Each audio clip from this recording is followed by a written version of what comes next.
मैंने गारंटी दी थी, न खाऊंगा न खाने दूंगा, न खाता हूं न खाने दूंगा। 168 एकड़ जमीन, 137 प्लॉट और सवालों का एक ऐसा तूफान जिसने मध्य प्रदेश की राजनीति को गरमा दिया। विपक्ष इसे लैंड कंट्रोवर्सी कह रहा है, सरकार इसे कानूनी निवेश बता रही है, लेकिन इन दो दावों के बीच कहीं छिपा है वह सच जिसे हर कोई जानना चाहता है। मध्य प्रदेश की राजनीति में इन दिनों एक ऐसा मामला चर्चा का केंद्र बना हुआ है जिसने कई बड़े सवाल खड़े कर दिए हैं। मामला है मुख्यमंत्री मोहन यादव के परिवार द्वारा उज्जैन में बड़ी मात्रा में जमीन खरीदने के आरोपों का। विपक्ष इसे लैंड कंट्रोवर्सी कह रहा है, जबकि सरकार और परिवार का कहना है कि सब कुछ कानूनी है। लेकिन आखिर पूरा मामला है क्या? कहानी शुरू होती है उज्जैन से, वही उज्जैन जो सिंहस्थ 2028 की तैयारियों के कारण तेज़ी से बदल रहा है। नई सड़कें, नए highway, ring road, township, commercial zone और बड़े इंफ्रास्ट्रक्चर प्रोजेक्ट्स, यानी आने वाले वर्षों में उज्जैन की तस्वीर पूरी तरह बदल सकती है। और यहीं से इस कहानी में दिलचस्पी बढ़ जाती है, क्योंकि एक रिपोर्ट के अनुसार दिसंबर 2023 में मुख्यमंत्री बनने के बाद मोहन यादव के परिवार और उनसे जुड़ी कंपनियों द्वारा उज्जैन और आसपास के क्षेत्रों में लगभग 137 प्लॉट खरीदे जाने का दावा किया गया है। इन ज़मीनों का कुल क्षेत्रफल करीब 168 एकड़ बताया गया है। वैसे एक दो प्लॉट खरीदना तो निवेश कहलाता है, लेकिन 137 प्लॉट खरीदने के लिए सिर्फ पैसा ही नहीं, भविष्य पर गहरा विश्वास भी चाहिए। आरोप यह है कि इन ज़मीनों में से कई ऐसे इलाकों में स्थित हैं जहां भविष्य में विकास परियोजनाओं से लाभ मिलने की संभावना बताई जा रही है। अब विपक्ष सवाल पूछ रहा है कि क्या यह सिर्फ संयोग है, एक सफल व्यावसायिक निर्णय था, या फिर कुछ ऐसा जिसने जनता को और बेहतर तरीके से समझने की ज़रूरत है। भारतीय राजनीति में संयोग एक ऐसा शब्द है जो हर बड़े विवाद के समय अचानक बहुत लोकप्रिय हो जाता है।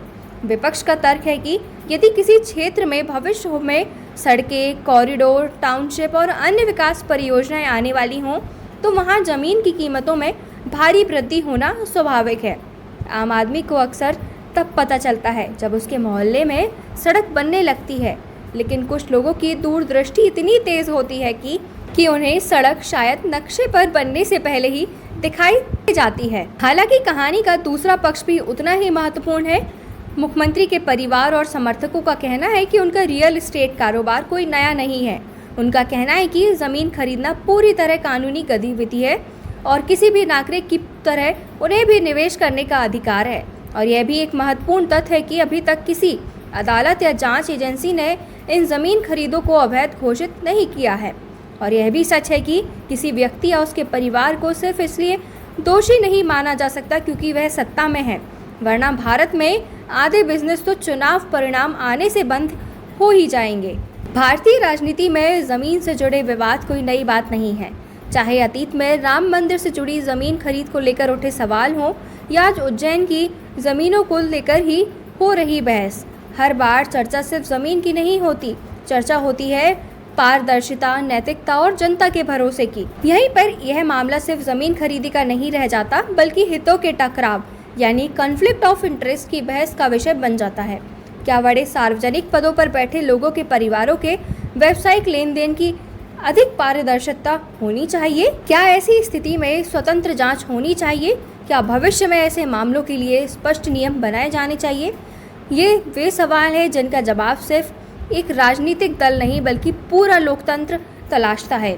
आज उज्जैन विकास की नई राह पर बढ़ रहा है, लेकिन इसी विकास के साथ यह बहस भी बढ़ रही है कि विकास का लाभ किसे मिलता है, कब मिलता है और कैसे मिलता है। हो सकता है यह सिर्फ एक सामान्य रियल एस्टेट निवेश हो सकता है विपक्ष इसे राजनीतिक मुद्दा बना रही हो, और यह भी हो सकता है कि आने वाले समय में सारे सवालों के जवाब मिल जाएं। लेकिन फिलहाल इतना तय है कि उज्जैन की जमीन से ज्यादा तेजी से अगर कुछ बढ़ रहा है तो वह इस मामले को लेकर लोगों की जिज्ञासा, और अंत में सवाल वही है जो इस पूरी कहानी के केंद्र में है।